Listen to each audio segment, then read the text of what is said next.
All right, good afternoon and greetings from South Georgia, USA. Greetings to the entire world. On this beautiful day, it's early afternoon in the greenhouse.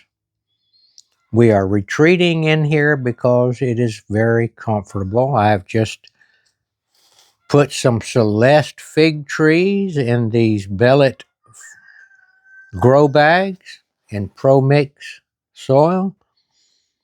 And we are going to see if we can root some of these Celeste figs.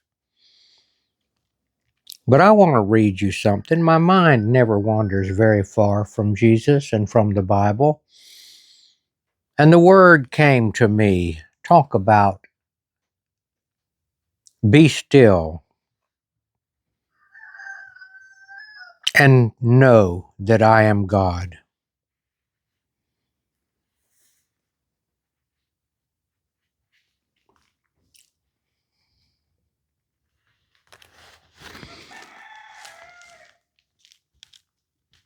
So I'm going to read it to you. And I'm going to tell you before I read it what this story is significant of. It's a real story. The children of Egypt had escaped slavery. The children of Israel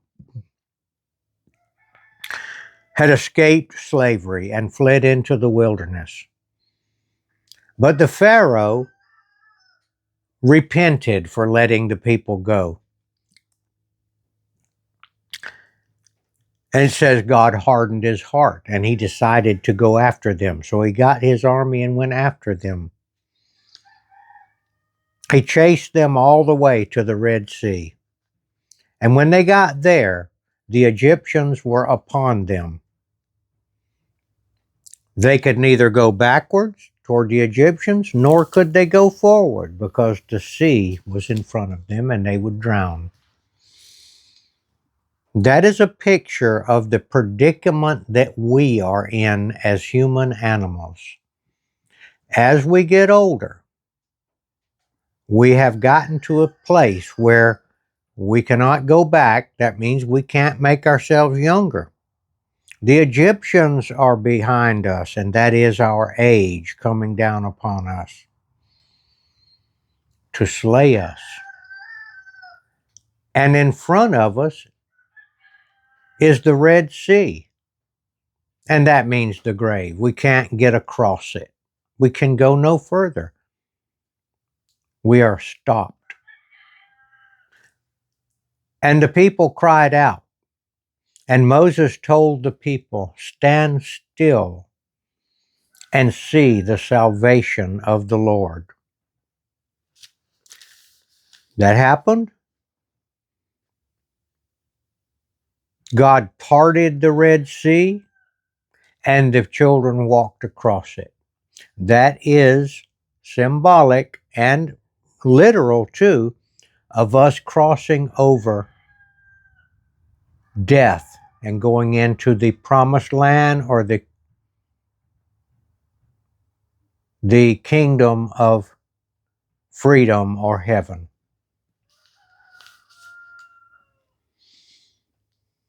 Death is behind us. Oh, death. And in front of us is an impenetrable barrier called death and the grave. God told the children of Israel to be still and watch his salvation. He parted the Red Sea to let them across. He's telling us the same thing. The Egyptians are behind us. That is, death is coming up upon us. In front of us is a barrier that we cannot cross. The kingdom of heaven is another dimension. We know it's there, we've heard about it, but we have no way of getting to it. God says, "Be still and watch the salvation of God." He didn't say do anything. He didn't say give them any instructions, but to be still and watch the salvation of God. and he opened the Red Sea. He's telling us the same thing now. Be still. We know the Egyptians are behind us. We know we've been hearing them for quite a few years, and we're getting older, and it's getting closer and closer. We know certain parts of our body are beginning to get a little bit creaky. We know that we're having pains. We know that we're not going to live forever. We know it's coming upon us. The Egyptians are upon us, and we're blocked. We can't go anywhere else. We can't make ourselves younger. God says, be still and watch the salvation of the Lord. Be still. Be still is doing nothing.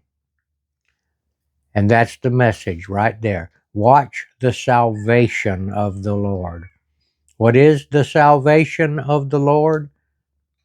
Salvation in Hebrew is Yeshua. Watch Yeshua save you. And do nothing. You do nothing. You don't go to church and think that's going to get you there. You don't do anything. You don't try to keep the 10 Commandments. You do nothing. By the way, all that'll take care of itself. You do nothing but see the salvation of God. And when you see that salvation in the form of Yeshua, Jesus Christ, the Red Sea will be open and you will pass through into the promised land.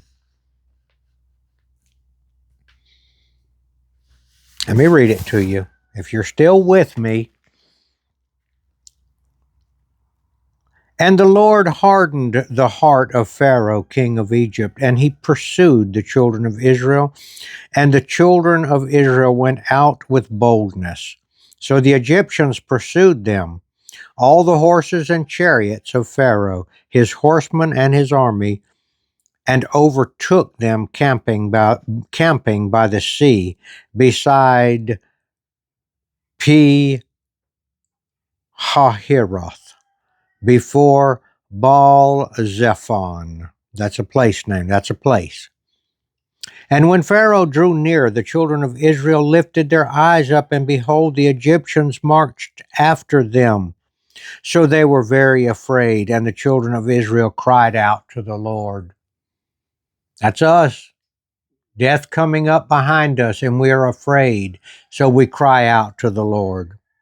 And they said to Moses, because there were no graves in Egypt, have you taken us away to die in the wilderness?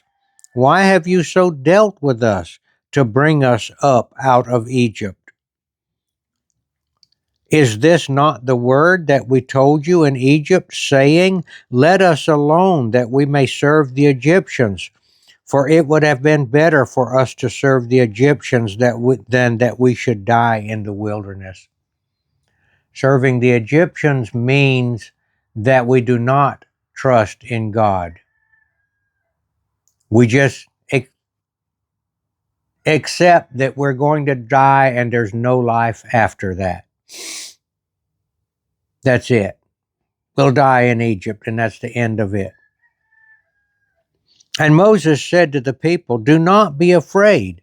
Stand still and see the salvation of the Lord, which he will accomplish for you today.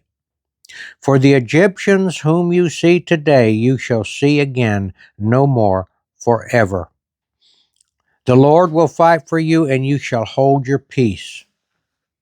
The Lord will do this. The Lord will open the door to heaven. The Lord will defeat Pharaoh. Yes, we are going to die in the animal form, but we will live in the spirit form. Stand still and see the salvation of the Lord. Don't expect me to tell you that if you fast and pray and you eat a certain diet that you're not going to die. You are going to die. The Red Sea, we cannot cross it. There's only one way across it. Stand still and see the salvation of God. There's nothing we can do physically, in the way of works, in the way of prayer, in the way of nothing. We just say, save me, give me the salvation. Stand still and see the salvation of the Lord. Remember, I told you that Jesus in Hebrew is salvation. Jesus is the Lord. That Jesus is the salvation of the Lord.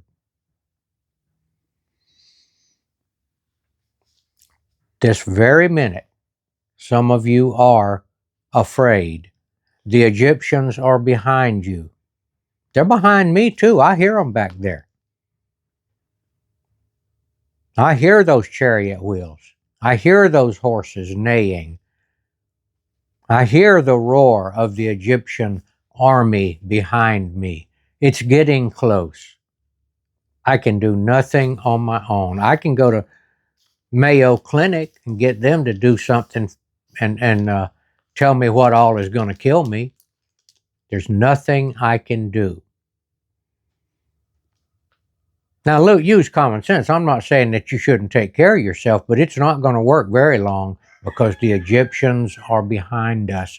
We know that in a few years, they're going to catch up with us and slay us, kill our body. The body part of us, the animal part of us is not going to go on. We know that. That's why they have a bunch of cemeteries in every town. Stand still and see the salvation of the Lord. What is it? Do you see it? It's Jesus Christ. It's Yeshua HaMashiach, the Savior, the Messiah, Mashiach. He will save you. Stand still. Now, God didn't say don't look. He just said stand still. Put your feet still. Put your body still. He didn't say you couldn't think. He didn't say you couldn't imagine things. Imagine Jesus hanging on that cross. That's what he died for.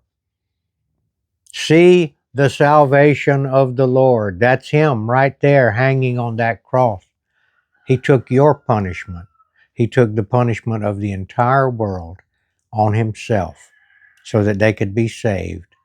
Look at him on that cross. That's how the salvation of the Lord comes. You look up there and you see that and you say, yes, Jesus, yes, Yeshua, I'll take your salvation. Save me, Jesus. That's what the story means. And that's the way it came out today while I'm sitting here in the greenhouse rooting some Celeste figs.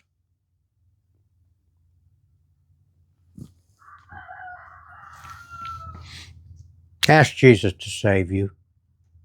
That's your only chance. According to this book right here, that's how it's done. This is the book of life. All right, thank you for watching, and we will put this up, and we'll hopefully, God willing, if he gives us another day, we will do it again tomorrow. Thank you.